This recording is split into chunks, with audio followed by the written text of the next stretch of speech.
Hey guys, and welcome back to Battlefront Updates. In this video I will be going over the Star Wars Episode VII teaser scene by scene and try to analyze it the best I can and possibly bring up some stuff that you might have missed if you only watched it once.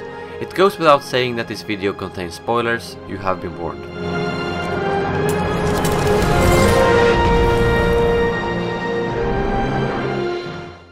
At first, I just want to say that the first time I watched this trailer I was kind of disappointed, I guess. I actually almost thought it was a fan-made video until I saw the new Stormtroopers and stuff, because it was so different than I expected, but the more times I watch it, the more I like it. It's not perfect and it has a few things in it which I don't really like, but I'll bring that up later in the video. However, as a teaser it really does its job and I'm definitely teased and very excited to see more. One note though is that some people are complaining that the teaser didn't explain anything about the story of the movie at all, but you need to understand that that's the difference between a trailer and a teaser. This pretty much reveals nothing of the story, but simply shows off a few snippets of what will be in the movie.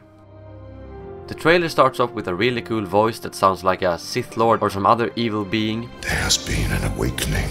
And this has been speculated a lot about who it is talking, but I've now got confirmed information that it is in fact Andy Serkis, the guy who played Gollum, who has voiced the trailer. And he's also in the cast, but it's unclear how much he will be in the movie and if he is in fact the Sith Lord we saw in the trailer. The voice says, "There has been an awakening, have you felt it?" This is quite interesting because we don't really know who he's talking to. Is it to us, the viewers, or is he referring to someone in the movie, like a Jedi or another Sith Lord? It's impossible to know right now, but we can always speculate. My guess is that after episode 6 it has been quite calm, at least in terms of force usage, as Luke was the only known force wielder by that time.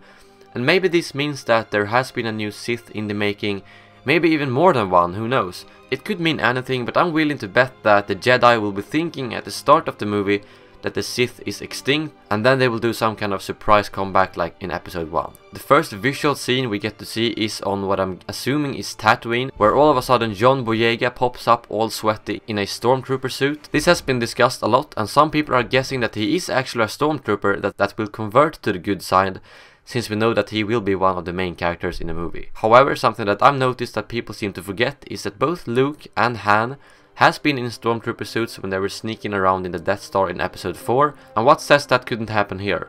I'm not convinced he's an actual Stormtrooper, but if he is, that would be a pretty cool twist to the story, to be honest.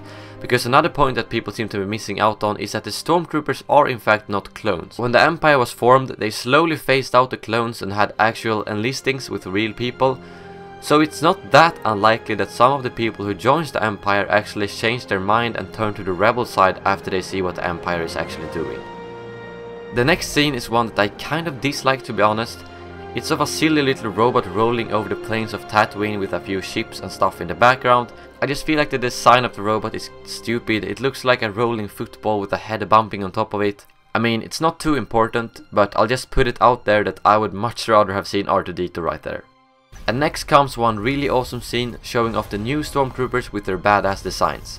It's a very short and flickering scene, but we get a quick glimpse of the new troopers and their blaster rifles, and then the hatch opens up and they are ready to deploy into the mist. One thing that struck me right here is that the feeling of these Stormtroopers are just completely different than in the old movies. In those movies they just felt like the pawns in chess, you know, super easy to kill, can't hit anything, simply not portrayed as a proper threat except for a few things the character said. Whereas these look and feel a lot more deadly, almost like an elite squad of Stormtroopers or something like that. I'm really looking forward to seeing them in action and maybe even hit some targets. The next scene is another shot on Tatooine with a girl who starts off her speeder bike-ish vehicle and going off into the distance. I'm not sure if this is one of the new main characters or not, but nevertheless it looks like a pretty cool new vehicle, and this specific scene truly feels like something from the old movies on Tatooine with the physical profs, environments and so on. This scene, I just love it. Classic X-Wings flying over the beautiful landscape, and we get to see a rebel pilot in a close-up as well. And I like the way the rebel pilot looks. A little worn out helmet and still rocking that classic rebel emblem. It's good to see that they are still keeping some of the old stuff and just renewing it a little bit. And this scene could potentially be linked with the Stormtroopers shown earlier, because they are both on some very foggy place that I'm really unsure what planet it could be on. And next comes maybe the most discussed scene so far, the reveal of the new Sith and his lightsaber. We get to see a guy wearing dark robes walking in a snowy forest while the trailer voice says, "The dark side." And then he flicks up his new lightsaber, which looks very different to say the least. I'm still not quite sure if I like it or not. First of all, the whole sound and looks of the saber itself is quite changed. It's more like a flame or whatever you call it. It's not as compact as before, which I think looks pretty cool. And I don't really mind that they evolved the lightsabers, and maybe just some kind of prototype that he made now that all the Siths were probably gone and he had to learn how to make a lightsaber for himself or something like that. But however, I really don't like those handle guards. Seriously, those would cut off your own hand if you accidentally flick your wrist in the wrong direction. So that's the thing I really hate about the new lightsaber. And on top of that, look at this. How is this in any way good protection? We have already seen how easy it is for a lightsaber to cut through the hilt of another lightsaber, so if you were to end up in the same situation as Grievous did in this scene, those handle guards would still not help. And anyways, I still like this whole evil voice part of the trailer on top of the looks of this scene, so I think in the end it will be pretty good, even if I'm kind of skeptical towards the new lightsaber right now. The final scene of the teaser is when the classic Star Wars track hits us and the Millennium Falcon pops up and pulls off some epic moves while avoiding some TIE fighters above the Tatooine desert.